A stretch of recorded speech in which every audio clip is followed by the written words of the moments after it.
Hi everyone. I'm very surprised how well intended this is. It's scary that Ian has sort of like sold like me and my team up so much that I'm not sure if we can actually deliver what you're expecting.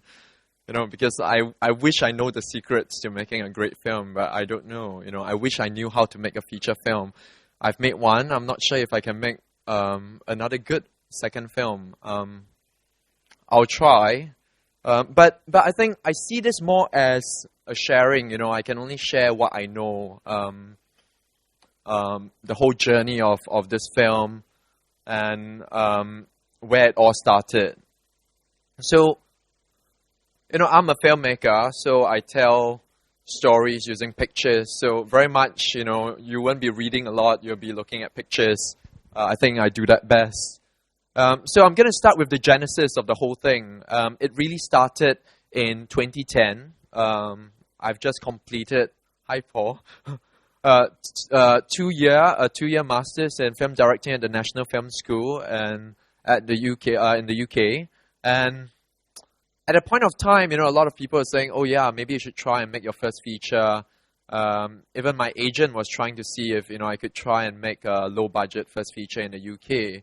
But a lot of producers there, a lot of companies that I met, including Focus Features, including Warner Brothers, big companies, small companies, a lot of people were just saying that, the first feature needs to be something which is authentic, needs to be something which differentiates you, needs to be something which is about who you are, what you are.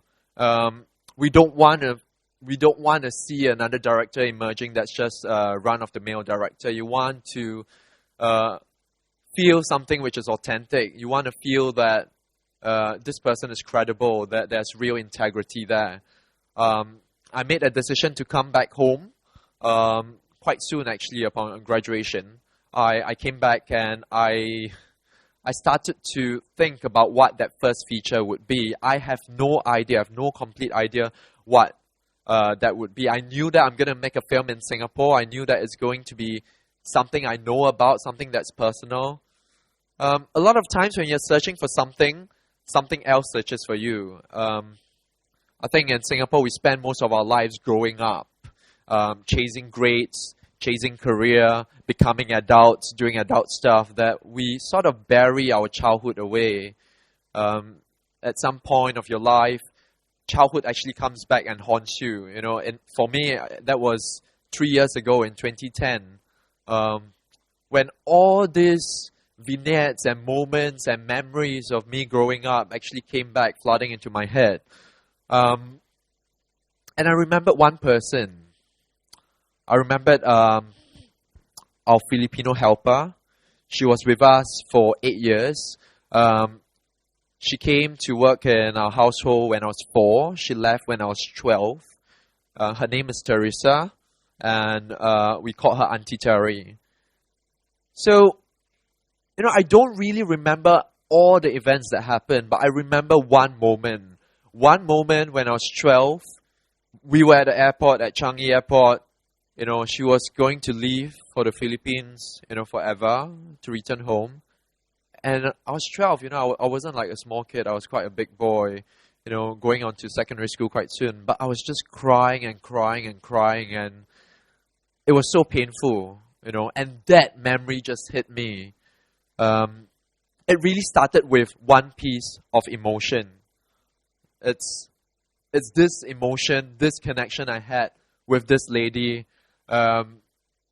I'm the boy on the right with the really, really, really cheesy looking glasses. I'm not sure why people wear that in the past, but that's her. That's Teresa. And it really started with that emotion. I didn't quite understand what that was. It's a very complex emotion, but I knew there was something in there. I went on a journey with it. I started to write a film about that. The thing is this, I pitched the idea to quite a few people. within the industry. Some of you might have heard it, some of you might not. A lot of people are saying, why would anyone make a film about a Filipino maid and a Singaporean family? That's like the most boring film ever. There's no drama, it's not political, it's not controversial. There are no big issues, no one dies, no one gets raped. So there were a lot of naysayers. I think even a lot of people that were very close to me weren't very sure. They were like, we think you shouldn't, mess up your first feature. Why don't you choose something else? Choose another subject matter. Unfortunately, I'm a rebel. I started from a very young age. I'm a rebel. The fact that I decided to go to film school, I was a rebel. I went down a completely different route. So whenever people say no, I'll just go for it. So it really started from there. And so that's where the concept is. I'm just going to talk a little bit about the writing process because it was very, very painful. This film took 3 years to make. Of the 3 years, about 2 years was spent writing the script. I wish I have some great, magic tricks to tell you about screenwriting because I've been doing fielding a lot of interviews in France recently, and critics and journalists have been asking me, oh, it's so well thought out, all the devices, everything, it's like, how did you plan this whole film? Like, everything feels so immaculate, every detail, the characterization, every small little thing is sort of paid off, but in a very subtle way, not in your face. And I said, I don't know, because I really don't know. I don't think I'm a genius of a writer. I think I'm actually quite a bad writer. Now people are saying, oh, it's such a wonderfully, crafted script, but I'm actually quite a bad writer because I'm not a very formulaic writer. I don't churn out 20, 30 pages a day. That's not me. I'm not really interested in drama. I think that's the problem why I'm not such a good writer. My films are usually not about plot, not about drama. I'm more interested in characters. I'm more interested in relationships and fractures.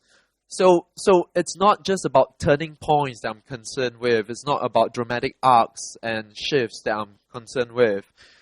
I started on a journey to write the film. It was, where I hit a rough patch was I started very autobiographical. For me, what you saw was like me and my brother, but really we are 3 boys at home. I was the eldest child. And I started writing the script where, there are 3 kids. It's a small family with 3 kids, and a Filipino maid arrives. But it's completely too close to my own personal experiences. So it was very episodic. It was just events that happened.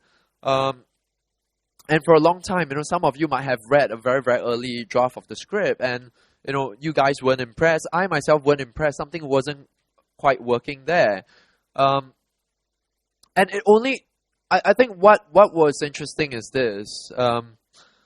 It was only after I pulled myself back, I took many steps back, even though it was inspired by a very personal story. A lot of the emotions are quite personal, but I took a step back and I started to sort of detach myself away from my life experience. I could come in as a third person. I could actually watch these people with the same emotions. I think that's where I slowly found something. My writing process, it's very organic.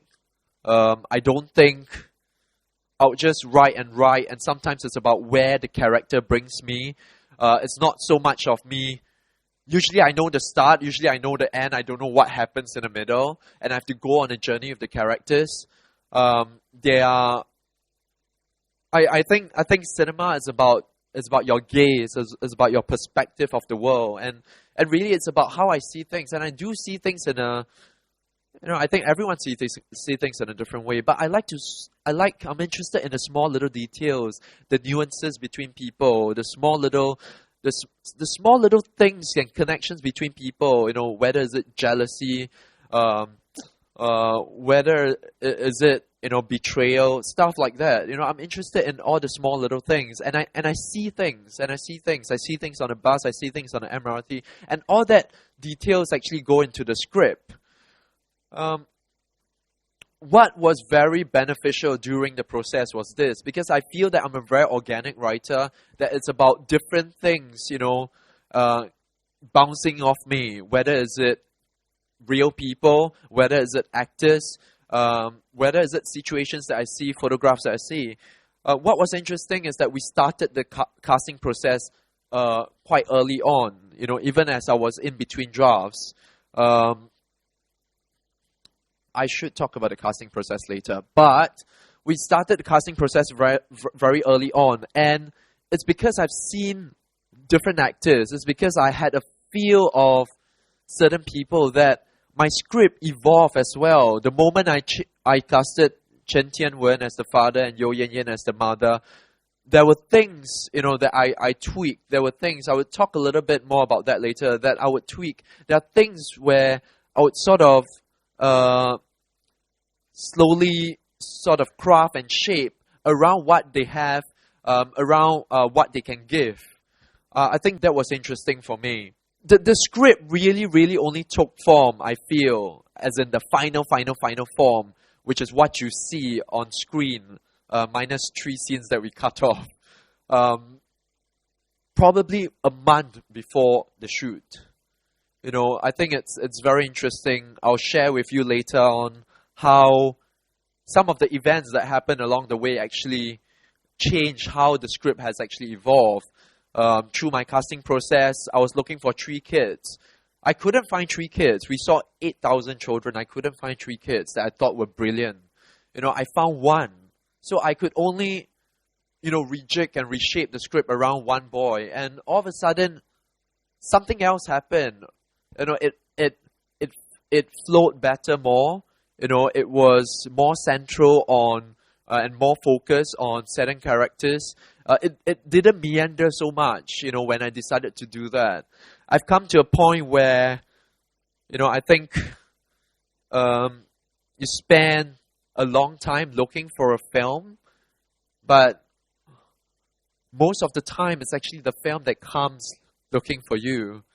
I'm not sure. You see, you think that I'm going to give you great answers and great tricks, but I don't have, because I'm not a genius. I wish I was.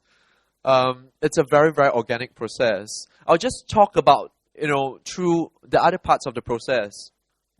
Casting. Casting is a big part of my filmmaking. It has always been. For me, 80% of all my films, even my shorts, it's about performance. I'm very, very... I ask a lot. I don't like to compromise on performance. I'm very anal about performance. Like I said, so we started with the kids because that was the hardest, and I have to say, the film, the credit of the film, the whole credit doesn't come to me, because it really comes from a whole collective of people. I don't believe you can make a film alone. I don't believe, there needs to be someone to drive it. There needs to be someone who insists upon something. That needs to be a tyrant sometimes. There needs to be someone to give it real focus and vision. But a big part of this filmmaking, of this film, of the success of this film really comes from the casting team. We had a group of 4 or 5 people.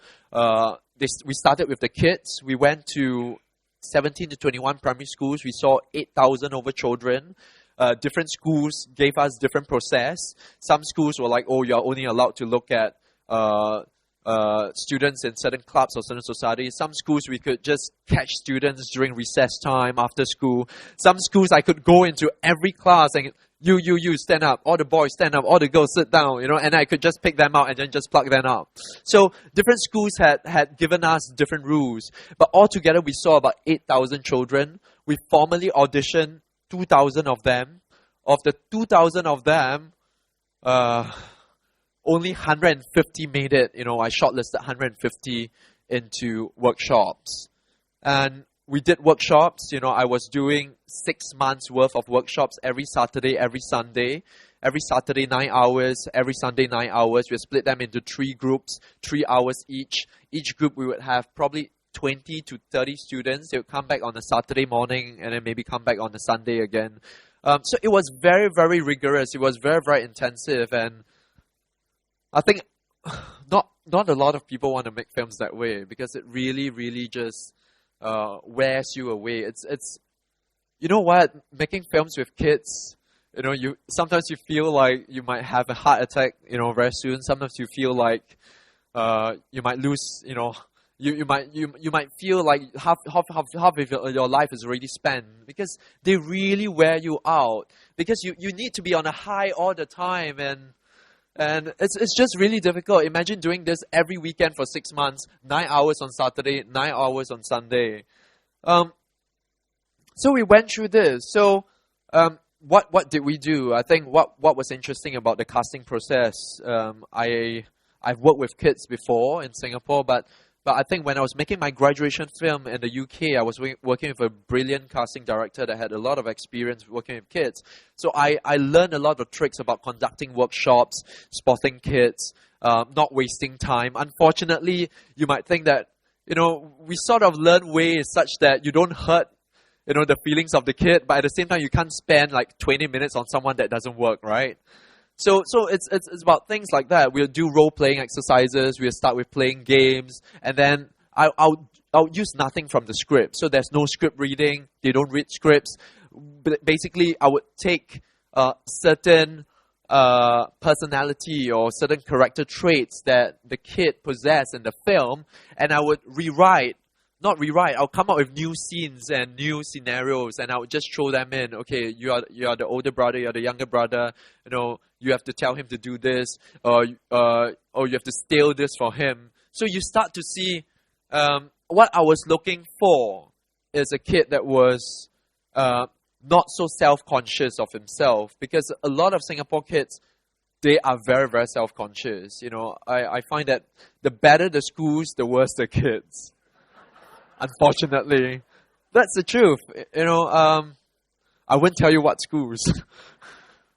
So we went through this process. This is part of the process. Why do we line them up? We always line them up in different age groups. We would take photographs, because every month we would monitor, because kids grow up so quickly, right? So we would take their height. So we monitor their height and we compare them as well. So we know, oh my God, you've grown up so quickly. Oh no, you got a mustache. So we have a sense of, can we still use this kid in 6 months? Is this kid gonna shoot, really quickly? So it was a very, very rigorous process. Eventually, my eyes fell upon this boy, Jia Le. And there was something very special about him. I wasn't, I'm quite sure most of the times, if you're casting a kids drama, if you're casting a film in Singapore, you look for the prettiest kid, you look for the cutest kid, you look for the best looking, the most handsome kid. But I wasn't looking for that. I wasn't making a Walt Disney film. This wasn't a feel-good Walt Disney. Hi, Dad, I'm home. That's not the film I was trying to make. I wanted to capture something which was authentic, something that was genuine, something that was raw, and there was something about his face. There's a fragility on his face that I felt was very, very interesting. There's something about him. When you see the film, hopefully you might pick that up. There's something about him where you just feel something is not quite right with this kid. Something is missing. But you can't tell what. And that was exciting. It's that space, that I leave for the audience to imagine, like, what's the problems, behind his face? What is he really feeling? I went for this kid. He has an amazing name. His name is called Jia Le.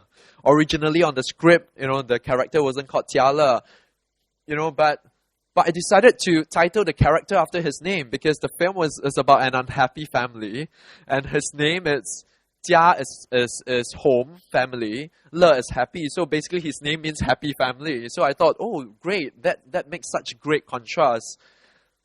So moving on. This is my cast. I've got so many stories to tell you about casting. You know, I hope I can keep it as quick, as short as possible. As you can see, I tend to meander. I tend to take my own sweet time. I'm very tired, unfortunately.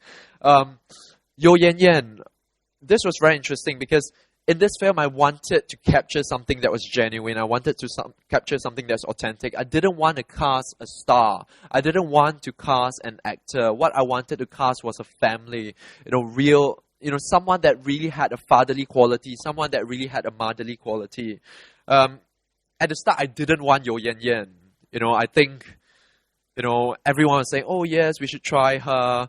But, she has been seen in so many films in Singapore. She's a very known face. She's done films in Malaysia. She's been in dramas in Singapore and Malaysia. I felt that she was very overexposed. I felt that it was too easy. It was very, very easy casting. So what I did was this. I went to look at almost every, actor and actress that was in the age group of the parents, whether they were theatre actors, whether they were, film actors, whether they were, have tried something but they are really untrained non-actors. I even look at actors that probably have retired, from television or retired from film. And I couldn't find someone that really piqued my interest. So I gave Yan Yan a call, I rang her up, she flew down from KL because we worked together 6 years ago on a short film on Amma. It was a very, very small role, and I called her up and said, do you want to try this? So she flew down, we had an audition, we did 3 scenes, and she blew me away. She literally blew me away. The problem comes later. Because we had problems casting the kids, we couldn't find 3 boys, so we had to postpone the shoot. And then, I went back because, my wife is still in school in the UK. She's doing a PhD. I went back to London for a bit, I think for Christmas or something like that. And then one night at 3 a.m. I got a call. Obviously, I was in a daze. I was very much asleep. And it was like, hello. I said, hi, who is this? Oh, Yan Yan, your actress. Okay. I've got some good news and bad news for you. And I said, yeah. What news? Oh, it's the same news. I'm pregnant. And I said, actually, I didn't say anything. I just said, oh, okay. And then I just hang up the phone and I went back to sleep. So I thought it was a dream. I always thought it was a dream until the next morning. Whenever you're in that dream state, you're not sure, you're not quite sure. So I asked my wife, did someone call last night? Yeah. Was it like Yo Yan Yan? Yeah, I think so, because she had a very recognizable, deep voice. So I called her back. She was in Malaysia, and I said, Yan Yan, did you call me yesterday? And she said, yeah, but you didn't seem bothered at all. I said, did you tell me something? Yeah, I'm pregnant. So this guy just collapsed on me, because in the script, the mother wasn't pregnant. This guy collapsed on me, and I was telling myself, oh God, I have to recast. So I flew back to Singapore. I spent 3 weeks. I tried to recast for another actress, but I couldn't. I'm sorry to say this, but I don't think, we have good actors here, but we don't have a lot of great acting talent here. And I think a lot of you will agree, right? So we sat down in a cafe, me and Yo Yan Yan, in Bugis, I remember, for 5 hours. And we just talk. And she was just trying to convince me. She was saying, oh, you know what? It's just a few months. You wouldn't see my tummy. I can fit into all kinds of clothes. My skin will still be perfect. She was doing whatever it is, to convince me. And eventually, at the end, I was convinced. She's a very, very charming lady. So directors beware. So I decided that, okay, I'll keep Yo Yan Yan. It's quite a disaster. I discussed with some of my good friends, my key team, like, yes, no, can we actually shoot a pregnant mother? Does it make sense? What's the liability? What if she loses her baby? All kinds of things. I went back to the drawing board.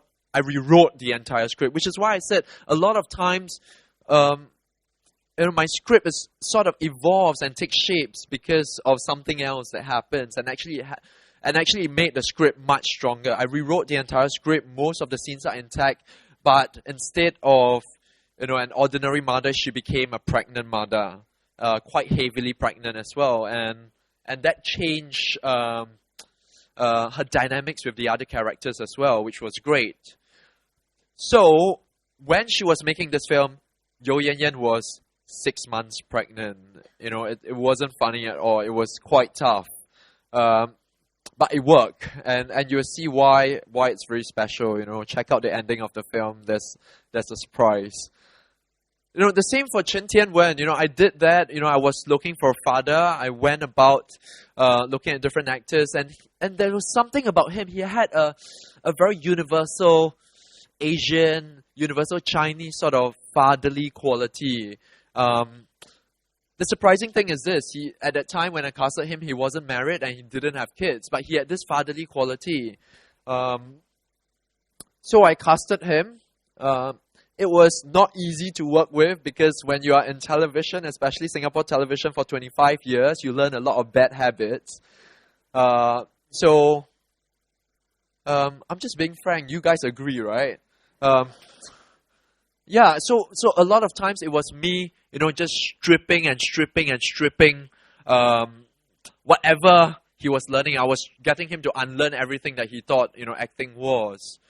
And then we have Anjali Bayani. I went to the Philippines to cast. It was a low budget film. We didn't have much money. Bought a budget air ticket. Me, my producer, and my casting, we went over to the Philippines through a Filipino friend, director friend. He hooked me up with like 30, 40 actresses. So it was great. We met a lot of actresses. Just that it was very dodgy because we had no money, so we were doing the auditions out of my hotel room. So like that whole weekend, we were there for just one weekend. You see women going in and out of my hotel room. And of course, where else would you do, the scenes, right? If you have the hotel room and people have to be filling out forms. So we did the audition on the bed. So I found Anjali Bayani. She's known for a lot of films with Filipino auteur Lav Diaz. Very, very different kind of filmmaker because every film of his is 8 to 10 hours long. I think he made his shortest film that was in Cannes this year, so she had 2 films in Cannes. The shortest film was 4 hours. So it was a very, very interesting process. So that's casting. And we had, the whole team going out, looking for extras, looking for supporting characters. What we wanted wasn't, a recognizable, oh, this person is acting. We wanted something which was genuine. We wanted something that was natural. Okay, the next thing I'm going to talk about is locations. I'm very particular about all kinds of detail in the film, including the art direction and including the spaces and locations we spent. It was like a military operation because I was so close to this film. I wanted the film to be set in a flat. The layout, the flat had to be the exact same layout, which I grew up in because there was something very personal about it. So that flat, we went to check. We went to HDB, we downloaded the database, and there was a kind of flat. It's, in Singapore flats, there are 3A, 4A, 5A. So it's a 5A plus balcony. That was the kind of flat I live in, built in the 1980s. So we had all that data. I had my 3 interns. They were literally just highlighting all across Singapore, all the blocks that had that kind of shape, that layout of the flat. And for 2 months, they would just go out to maybe Tampines and would just be knocking on doors, giving out flyers. Auntie, can I come in and look at your flat? 500 blocks, that's what they covered all across Singapore. And we had no money, so they had to take the bus and MRT. So despite us having very little, but we just pushed all the way because there was a certain look, there was a certain feel that I had in my head. Why am I showing this picture? Because the interns would recognize this very well because every time they enter a house, the first thing they would do is to check the window grills because there were specific window grills in the 90s, and they were like that. You know, they weren't the new looking PVC looking aluminum white color looking grills. You know, they had something. So they called this Anthony's grills. So whenever they go into the flat, they go like, "Oh, this doesn't have Anthony grills." So we actually spent a lot of time on locations on getting the right look. You know, for the mother's office, when you see the film, you'd see that I actually drove around in Tuas, you know, an industrial area for 3 days with an intern.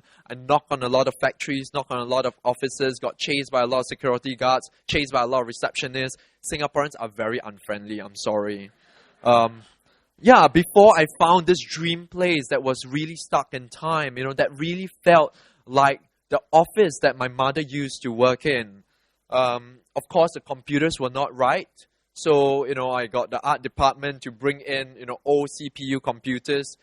I remember the day before they said, "Oh, just the mother's computer needs to be working, right? You know, we just install like Windows 97 and we'll just make it work." And I said, "No, every single computer has to work." Yeah, because I find it very difficult when I have extras that are trying to do things. They're all pretending. I need them to be physically really working. Because for me, it's about getting a real sense of life. I think, not for all my films, but I think this film needed that. So it's the same thing with the costumes. It's the same thing with the hair. I remember, if you look at the previous picture, Yo Yan Yan had this terrible perm hair. I dragged her into a salon. You know, I passed the stylist like a picture of my mother in 1994. You know, she had this really, really set in time sort of perm. And I just said, do that to her. So we spent 5 hours in the salon. And she had this, the French call it the Barbra Streisand, Whitney Houston 90s look. And she was petrified. She was like, "Why am I so ugly?" I'm sorry, but people look like that in that time. You know, and actually most of the actors were complaining, why are they in such ugly clothes? But the truth is this. The truth is that, you know, yeah, you are like lower middle class family. You think that you've got great taste, but actually middle class means tacky. You know, you're always mismatching colors. You're always thinking like, oh, let me buy this great LCD TV, but then you match it with something really tacky at the side.